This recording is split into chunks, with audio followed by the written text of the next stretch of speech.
Assalamualaikum warahmatullahi wabarakatuh. Saya Muhammad Ibnu Khalidun Rahmatullah, NIM 2303010101017 dari program studi S1 Akuntansi Universitas Super Asia. Saya akan mempresentasikan tentang tata kelola corporate yang ditinjau dari 4 pilar, yaitu perilaku beretika, akuntabilitas, transparansi, dan keberlanjutan. Di kasus pada PT Solusi Teknologi dan Sistem Informasi. Yang pertama yang berkaitan dengan transparansi dan memastikan ketersediaan informasi bagi pemangku kepentingan. Yang pertama, meningkatkan transparansi dalam operasional. Contohnya, misalkan penerapan sistem manajemen proyek berbasis cloud yang menggunakan platform terbuka, sehingga perusahaan menggunakan platform manajemen proyek berbasis cloud yang dapat diakses oleh semua karyawan dan pemangku kepentingan. Yang kedua yaitu dashboard publik, membuat dashboard yang menunjukkan progres proyek, anggaran, dan sumber daya yang digunakan, sehingga semua orang dapat memantau kinerja secara terbuka. Berikutnya adalah rapat rutin. Mengadakan rapat rutin yang melibatkan tim internal dan klien untuk mendiskusikan perkembangan proyek, tantangan, dan pencapaian, memastikan bahwa semua pihak mendapatkan informasi yang sama.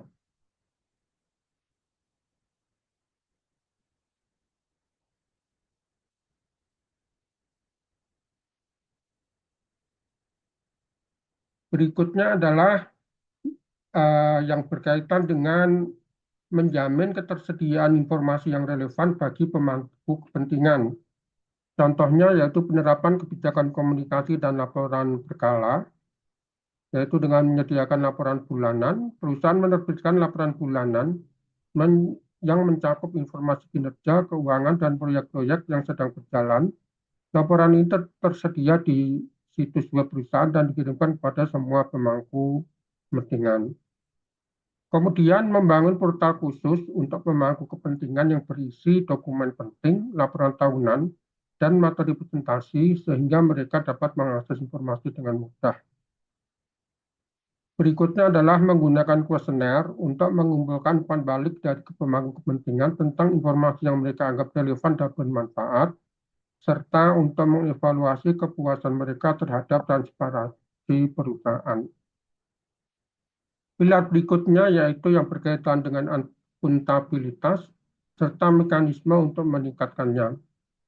Yang pertama, pentingnya akuntabilitas dalam tata kelola perusahaan, contohnya untuk memastikan kepercayaan klien dan pemangku kepentingan. Akuntabilitas yang kuat membantu membangun kepercayaan di antara klien dan pemangku kepentingan. Ketika setiap tindakan dan keputusan dicatat dan dapat dipertanggungjawabkan, klien merasa lebih nyaman bekerja dengan perusahaan. Dengan adanya akuntabilitas, manajemen perusahaan terdorong untuk membuat keputusan lebih baik karena mereka tahu bahwa keputusan tersebut akan dievaluasi. Ini mendorong budaya transparansi dan kehati-hatian. Akuntabilitas membantu perusahaan mematuhi regulasi dan standar industri sehingga mengurangi risiko sanksi hukum dan reputasi. Yang kedua, memastikan tanggung jawab di setiap level manajemen. Contohnya adalah penetapan Key Performance Indicator atau KPI dan evaluasi kinerja. Perusahaan menetapkan KPI yang jelas untuk setiap level manajemen, sehingga setiap individu tahu apa yang diharapkan dari mereka. KPI ini dapat mencakup kinerja proyek, pengelolaan anggaran, dan kepuasan klien. Kemudian melakukan evaluasi kinerja secara rutin, misalnya triwulan atau tahunan, untuk menilai pencapaian KPI dan memberikan umpan balik. Hasil evaluasi ini dijadikan dasar untuk promosi, bonus, atau tindakan perbaikan. Kemudian berikutnya, setiap manajer diberi tanggung jawab yang jelas terkait keputusan yang diambil dan dampaknya, sehingga mereka memahami pentingnya setiap keputusan yang mereka buat. Yang ketiga, yaitu mekanisme untuk meningkatkan akuntabilitas, misalnya implementasi sistem pelaporan dan audit internal. Menerapkan sistem pelaporan yang mewajibkan manajemen untuk melaporkan hasil kinerja mereka secara berkala, termasuk tantangan yang dihadapi dan langkah-langkah yang diambil untuk mengatasinya. Mengadakan audit internal secara uh, berkala untuk memastikan bahwa semua kebijakan dan prosedur diikuti dengan benar. Hasil audit harus dipublikasikan dan dibahas dalam rapat manajemen untuk mendorong perbaikan berkelanjutan. Membangun mekanisme untuk menerima umpan balik dari tim dan klien tentang kinerja manajemen. Hal ini dapat dilakukan melalui survei atau forum diskusi yang teratur dan hasilnya harus ditindaklanjuti. Pelikar berikutnya yang berkait dengan perilaku beretika dalam semua aspek operasional. Yang pertama yaitu dengan pengembangan kode etik, contohnya penyusunan kode etik yang komprehensif. Perusahaan menyusun dan menerbitkan dokumen kode etik yang jelas dan komprehensif yang mencakup prinsip-prinsip integritas, transparansi, dan tanggung jawab sosial. Kode etik ini harus mencakup pedoman untuk berinteraksi dengan klien, rekan kerja, dan pemangku kepentingan lainnya. Mengadakan sesi pelatihan untuk seluruh karyawan mengenai kode etik ini menjelaskan pentingnya perilaku etis serta memberikan contoh situasi nyata di mana mereka harus menerapkan prinsip-prinsip tersebut. Yang kedua, kebijakan etika bisnis. Contohnya adalah implementasi kebijakan etika dalam pengambilan keputusan. Berkaitan dengan proses pengambilan keputusan ini, pertimbangannya adalah untuk mengintegrasikan pertimbangan etika dalam proses pengambilan keputusan bisnis. Setiap proyek atau keputusan strategis harus mempertimbangkan dampaknya terhadap semua pemangku kepentingan dan masyarakat. Kemudian dibentuknya tim etika. Membentuk tim atau komite etika yang bertugas untuk mengevaluasi keputusan penting dan memberikan rekomendasi mengenai aspek etis dari rencana atau kebijakan perusahaan. Yang ketiga berkaitan dengan saluran pelaporan dan perlindungan pelapor. Contohnya membangun saluran pelaporan pelanggaran etika. Yang pertama yaitu whistleblower policy, yaitu mengembangkan kebijakan untuk melindungi karyawan yang melaporkan pelanggaran etika atau tindakan tidak etis. Hal ini dapat mencakup saluran anonim dan melaporkan masalah, sehingga karyawan merasa aman untuk bicara tanpa takut akan pembalasan. Yang kedua berkaitan dengan tindak lanjut dan investigasi, adanya jaminan bahwa setiap laporan pelanggaran etika ditindaklanjuti dengan serius dan transparan. Proses investigasi harus jelas dan melibatkan pihak independen jika diperlukan. Yang keempat yaitu penghargaan dan pengakuan. Contohnya menghargai perilaku etis.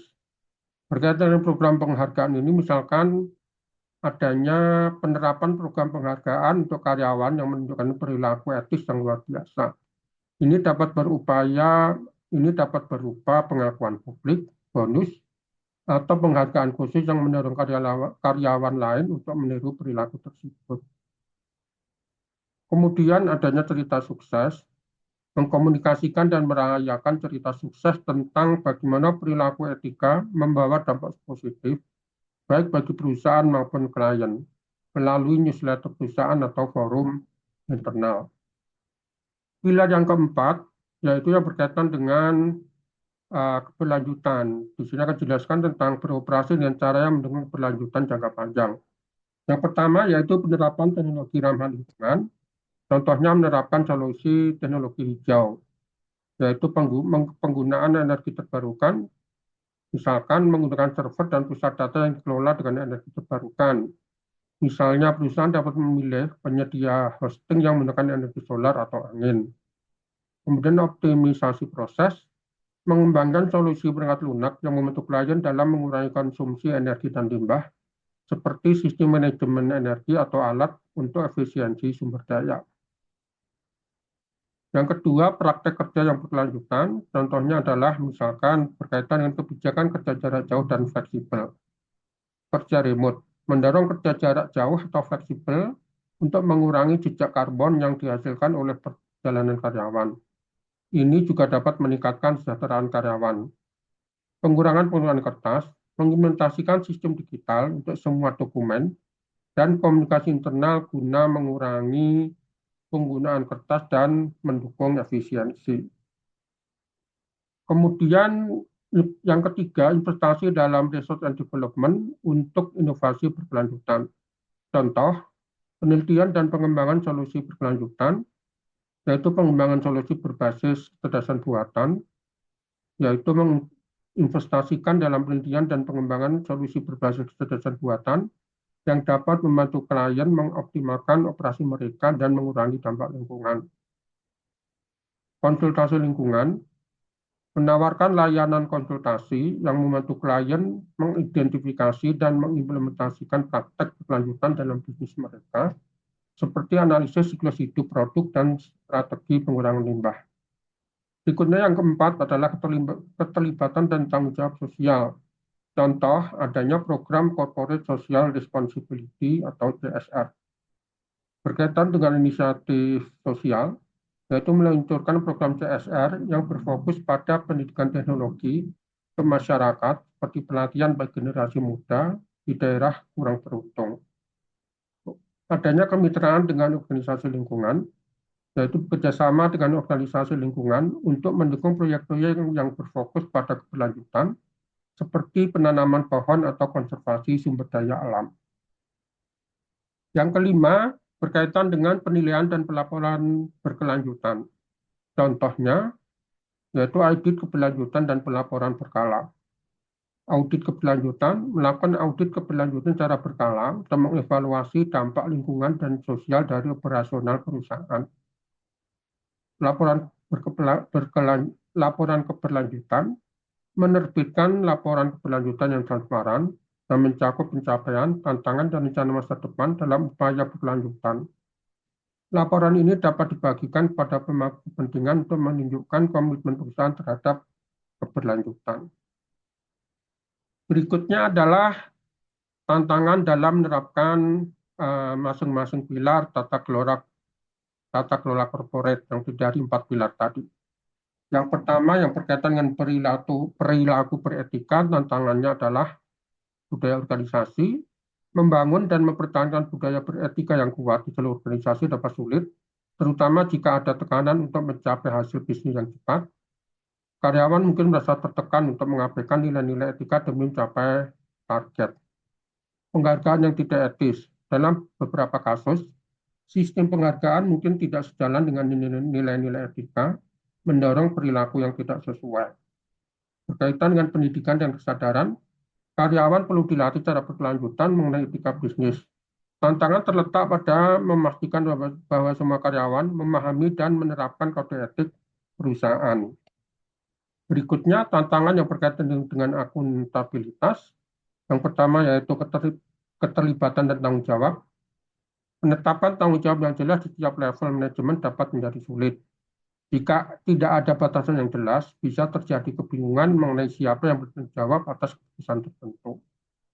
Kompleksitas organisasi. Dalam organisasi yang kompleks, sulit untuk melacak dan mempertanggungjawabkan semua keputusan dan tindakan, terutama jika melibatkan banyak pihak. Berikutnya, resistensi terhadap umpan balik. Terkadang karyawan mungkin merasa tidak nyaman atau takut memberikan umpan balik yang jujur tentang kinerja atau keputusan manajerial yang dapat mengurangi akuntabilitas. Tantangan yang berkaitan dengan pilar yang ketiga yaitu transparansi, yaitu komunikasi yang efektif. Menciptakan saluran komunikasi yang jelas dan terbuka di seluruh organisasi agar semua pemangku kepentingan mendapat informasi yang relevan dan akurat bisa menjadi tantangan. Perlindungan informasi yang sensitif. Menyeimbangkan kebutuhan akan transparansi dengan pelindungan informasi sensitif dan data pribadi karyawan atau klien bisa menjadi dilema yang rumit. Persepsi dan kepercayaan. Meskipun perusahaan berusaha untuk transparan, ada risiko bahwa pemangku kepentingan tetap meragukan niat perusahaan.